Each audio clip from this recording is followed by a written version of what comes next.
Hello there, welcome back to the channel. We're here with my IBIS RIPMO V3 and I'm going to talk you through the details of my setup and how I run this bike. So this is the bike I raced at the end of the season for the last World Cup in Ludenviel and then World Championships in Canazei.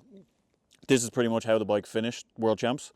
You can see obviously we had the custom wrap for Worlds, which was really sick. The guys from Flat Cannon did the design and then Ride Wrap printed it up, and yeah, it's really cool, custom, it's loud. You won't miss this one. And we got the fork decals to match the wheel decals and the mudguard as well. And then we got some custom colour stuff from Wolf Tooth Components. We got some green Crank Brothers pedals on there. So really happy how it came together. It was definitely a noticeable bike at Worlds. And yeah, no, it's always cool to have some kind of Irish flair on one of my bikes. I'm running the size extra medium on the RIPMO, so they've got 5 sizes now of this, and they've put a size between medium and large because that's where kind of a lot of people fall and kind of get caught between sizes. So yeah, this for me is, I'm 6 foot on a good day. This is kind of exactly the size I would want. I think it's 483 reach, maybe double check that, it could be wrong a few mil, but yeah, I found it a really good size. The RIPMO has the option to run Mullet or 29, so it's got a flip chip and you can run either wheel. And I did test both. I tested RIPMO 29, RIPMO Mullet and HD6, which is a Mullet as well. And both had positive characteristics that I liked, but I think for enduro racing, rolling speed is really important and efficiency. So I favoured the 29, and it just kind of made the bike feel a little bit bigger and a bit more like I was between the two wheels in the centre of the bike and nicely balanced. So I favoured 29 for the end of the season, but that's not the end of the story. We're into another off season now, and I will test more with this bike in both configurations, but I'm also going to try going up a size on the HD6, so I'm getting a size 4 or a large. And I'm going to see if that kind of brings the Mullet into a more like stable feeling for me, because that was kind of the, as I say, this bike felt like I was more centered and balanced, and maybe on the HD6 I'm kind of on the limit of that frame size. So I'm going to try the bigger frame size, test both back to back and see. We've got a nice long off season, so there's actually plenty of time for that kind of stuff as well, which is pretty cool. Try not go too far down a rabbit hole, but yeah, I enjoy that kind of stuff, so it's quite interesting. So in terms of the setup, we'll start with the suspension, running the RockShox stuff this year. So the Zeb up front, the Vivid in the rear. So yeah, I switched from the HD6 to the RIPMO mid-season. Setup didn't change a whole lot. The RIPMO's a little bit more, I would say a little less sensitive in the rear. Kind of it favours pedaling platform and support a little bit more, so I went a tune lower on the shock, and then that allowed me to pretty much keep my settings the same, but the shock kind of is a bit more plush than intended maybe for the bike, which is really nice. So shock settings, I've got one volume spacer, 246 psi, and all the clicks are in the middle for compression and hydraulic bottom out. Rebound, I've got at between 8 and 9 clicks. So rebound's the one thing I kind of play with the most, I would say. And I kind of use it to change the balance of the bike. So like if it's extra steep, I'll maybe slow the rear and speed the front. And if it's a bit flatter, I might do vice versa or speed both up or whatever, kind of depending on how I'm feeling. One thing I'll say in terms of bike setup is generally like first run of a day, I'll feel like I need to change something on a bike. But I kind of have a rule that don't never change that on the first run. Let yourself warm up and relax a bit more, and generally 9 times out of 10 the bike will start to feel better as I warm up. So it's maybe not always the bike, it's maybe the rider just needs to loosen up and get a bit softer in my limb suspension. So that's a tip, never change setup on the first run.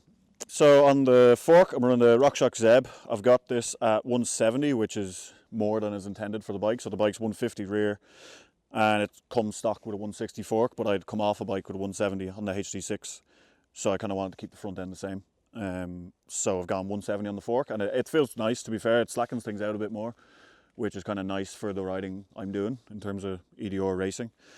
And in terms of settings on the fork, I've got high speed rebound in the middle, high speed compression, sorry, in the middle, low speed compression +1 from the middle, and rebound is 8 or 9, similar to the shock. Again, I changed those. And in terms of pressure, so I've actually, as the year went on, as would made my front end harder and harder and higher, so I've ended up at 76 psi in one token, and I started out at 71 psi in no token, so quite a big increase. And I also raised the front end over the last, before Ludenville basically, and then kept it for Canazay, and I've kept it ever since. So I went up 8mm. So now I'm at, I think, I'm 15mm spacers. No. Yeah, 15mm spacers under the stem. So with the wolf tooth spacers, you get 2, 3, and 5, 10, 15mm spacers. So you can really be like particular with how you're moving it up, and I gradually just went up like 5 and then 7 and then 8. The idea for raising the front end is mainly, it's for confidence and support. So a nice high front end, you feel less like you're going to go over the front. So then when things get steeper, rougher, faster, and when I get tired as well, you feel like you're kind of more safe behind a higher handlebar. Whereas if it's a bit low, you can kind of feel like you're going to dive, which then makes you tighten up, brake more, and you'll maybe dive into it even more. So that's something has been a positive change I found in terms of giving me confidence on the bike. So then on to cockpit, we got the cast cockpit, which is not released yet, but find out more soon. So we got the stem is 45mm long, bars 38mm rise, and I actually went from 770 to 760 during the summer, a bit narrower on the bars, and I liked it. I've ran 770 for what feels like forever, and then on one of my smaller travel bikes I went to 760 just to make it a bit smaller and more nimble, and I liked it. It did exactly that. It made the bike feel a bit just smaller really, and then on tighter tracks you kind of have a little bit more space to lean between the trees. So put it onto this bike, felt it was a positive change, so ran with that, which has been nice. Grips, we got the cast grips, which have been great. Last 2 races were obviously wet, so that's something, grips are very important, because when it gets wet some grips get really slippery, and that is a no-go for me. It's a big red flag, whereas these, when it was wet, they were actually really grippy. So I was stoked to have them. Something that I think most riders are quite particular about grips, so happy to have some good ones in my hands. And then we'll move on to tyres. So Ludenville, Canazay, we had 2 wet races to finish the season on this bike. Ludenville, I ran the Argo towels, and I probably could have ran the Hydro towels, to be honest, but I didn't. I didn't think it was going to be as wet as it was, because normally Ludenville stays quite like clay, but it actually rained so much that it got proper muddy. So then the following week in Canazay, I made a more bold choice, and I started a day on the Hydro towels, which is pretty rare in Enduro. We would go like full mud spikes like that, but I figured the dirt was quite soft there, and even if it was like rooty and rocky between the rocks and roots, when you got the soft dirt, I kind of wanted to have grip there so that you could, commit to corners, and even if you're dancing across rocks and roots, you'll just aim for the soft patch and you'll get the grip there. But to be fair, the Hydro towels, I spent a bit of time on them over the summer to feel them out, and they're actually really good on all terrains. So even like, fire roads or whatever, you can really feel them bite in. They don't really squirm too much. So I was really stoked with that, and I think it was probably a good decision. Like, I know Alex Trudeau and Louis Jondal were both on full Dirty Dans as well, and some riders were kind of more mid tyres, not full muds, and I think they were struggling a bit. So definitely I think it was a good call. But then, so it dried out throughout the day, and we had a tech zone before the final stage, and that final stage was kind of on the sunny side of the valley, so it was quite dry all weekend. So I switched to Argo towels then, which was good really, because the stage was actually fully dry really. And these Argo towels, even though they're like a loose terrain tyre, they're class in the dry as well. So like I'm going to keep the Argo towels on now for the whole winter, even though it's not going to be dry. But even, you can ride Trail Centre or whatever with these and they're still good. It's not a mud only tyre. And in terms of inserts, I do normally run Cushcores, usually like an XC in the front and then a between XC trailer DH in the rear. But with Canazay, it was so cold, that has quite an effect on the inserts, and it makes them quite hard. And the tyres as well get quite a bit harder when I think it was only like 5 or 6 degrees. So it has quite a big effect. So in order to get maximum traction and kind of pliability out of the tyre, I didn't run inserts for that, which bit of a gamble, but World Champs is a one-day race, so even if you get a puncture with an insert, your day's kind of over anyway. So I took the risk, and it paid off. It worked out well. So yeah, in terms of next, we have wheels. I'm running the Silt Enduro wheels. They are the alloy wheels, which I've always ran with alloy. I've never really gone into carbon. Yeah, these Silt Enduro wheels, they've been great. They're quite compliant, which I really like. I do like a kind of soft wheel. Generally traction is what I aim for in terms of my bike's feel. So yeah, they've a 28 hole front wheel and a 32 rear, which is really nice. So you get a bit more traction out of the front because yeah, you can get away with less strength in the front and the rear, obviously. But yeah, they've been really good. We haven't had any dramas with them this year. We haven't really had to check them much, and even when I'm alone between the races, I barely check them at all, to be honest. So they've been holding up really well. So that's been great. So next up we have the dropper post.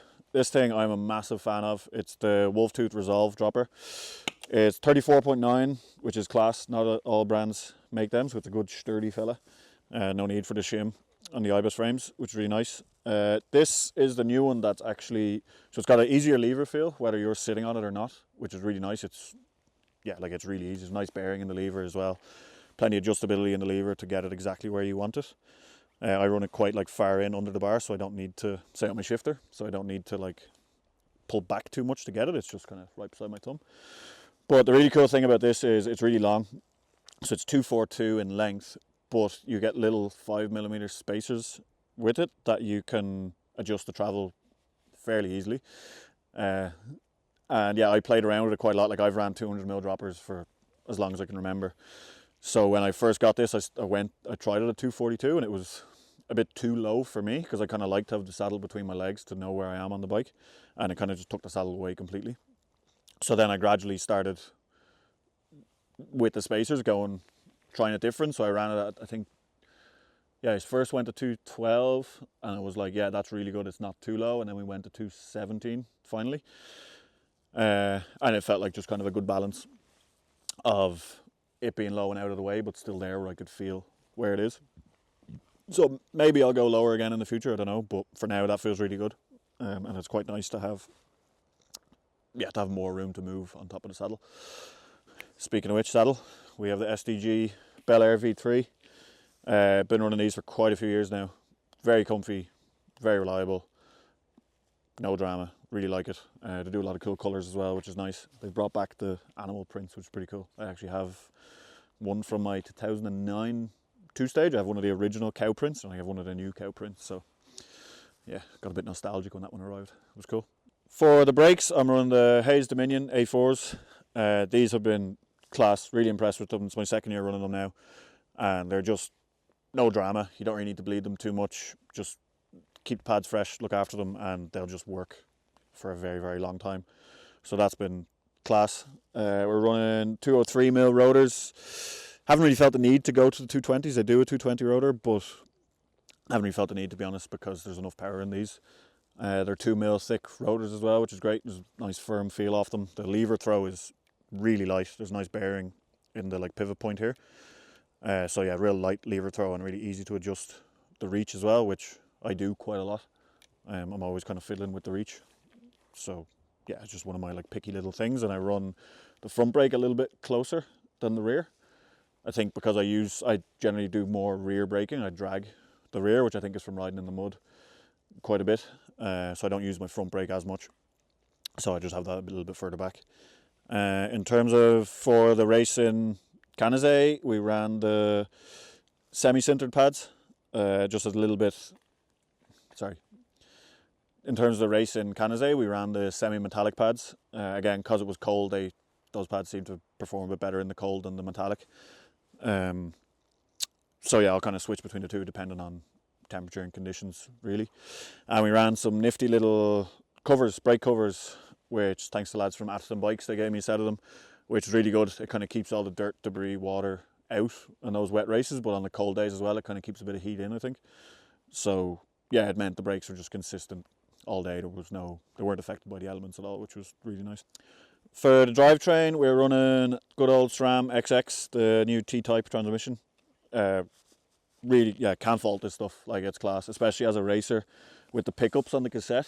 The way they work, as you probably know already, the chain is always in contact with the cassette, so you can just stay full power and just click gears like a buffoon, and it'll just shift crisply, and you'll keep driving as well. So yeah, I really like that. You can really be quite ignorant, and as well with the derailleur, the strength of it is nuts. I've hit that thing so many times this season, and you just hear it kind of get out of the way, go back to where it should be.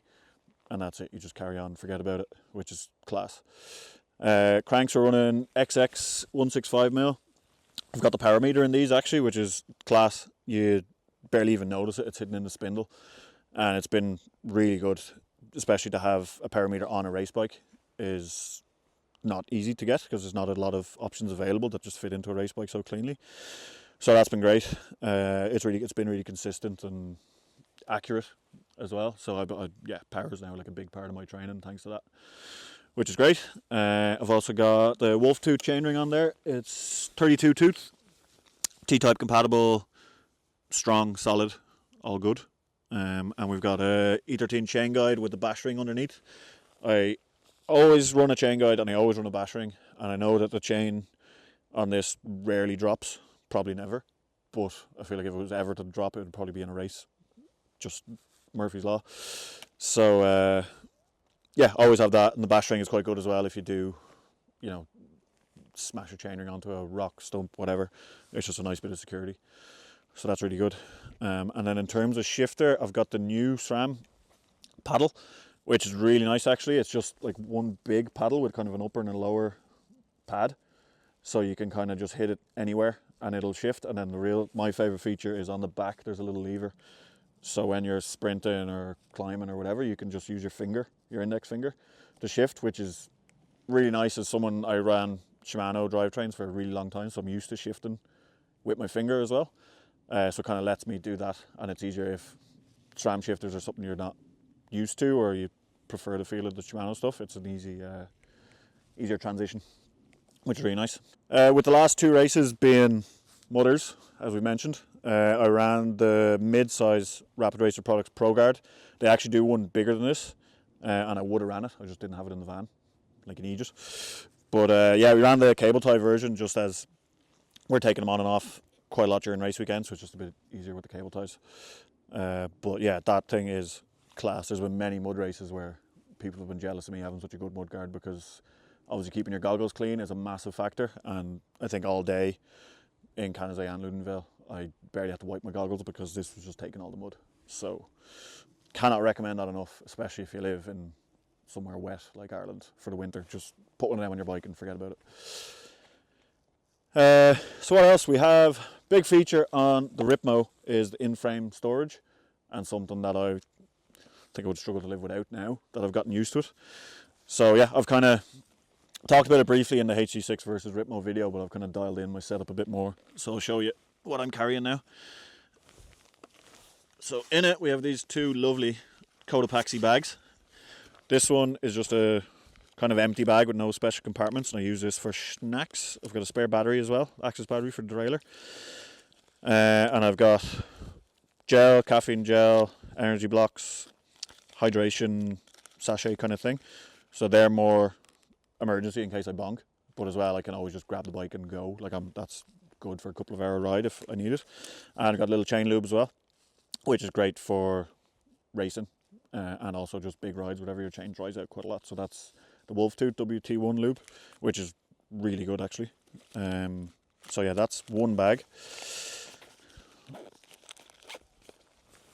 And then down, like in around the bottom bracket, I've got a tube in here, which is really good. It just slides down in under, and I have kind of part of the tube sticking out, so I can pull it out quite easily. And then the second bag is the more interesting one. So again, nice solid Cotopaxi bag. Keeps everything in good condition inside, and this is kind of the more repair end of things. So there's a little pocket in the side, and in there I have some brake pads, a battery for the shifter, more so in case it falls out or gets a hit or something. They last a really long time, so you don't need to change them that often. And then of course, no toolkit is complete without cable ties. I've also got a CO2 with duct tape wrapped around it, so that tape I can use if I need to tape anything.